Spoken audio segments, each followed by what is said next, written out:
Okay, so now that I have an animation that I like, right? So the retargeting, all the settings I'm perfectly happy with.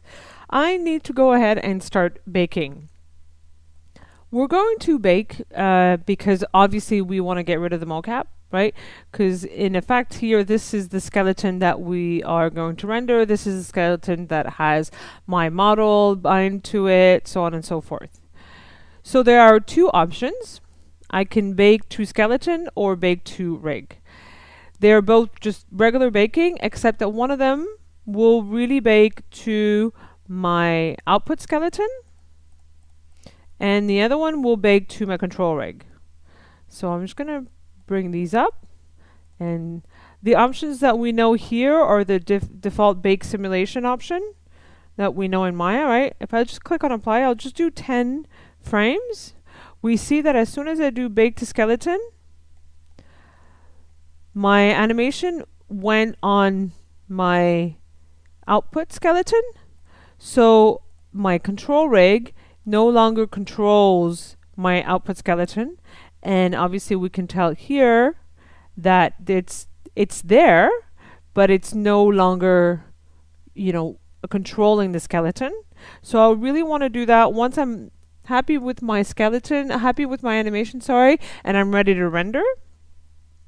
I'm going to go ahead and do undo to go back to where I was previously, which is right here. Okay. I can do bake to rig. Same thing, we know the options. And if I go bake to rig, I'll go click on apply. All right, and close. Takes a little bit of time, right? So there's a couple of things that we see. First of all, the animation is not on my output. My animation is on my effectors and on my FK rig.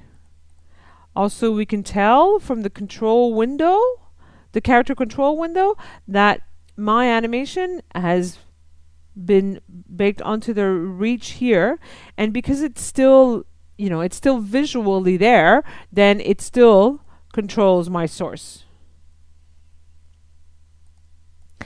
So now that we have something that's baked, I can go ahead, close this, and delete this. And we can start doing some of the tweaking. I will go back and rebake the entire animation. It takes a few minutes, so it's 300 frames. So, but I will bake to control rig so that we can start tweaking.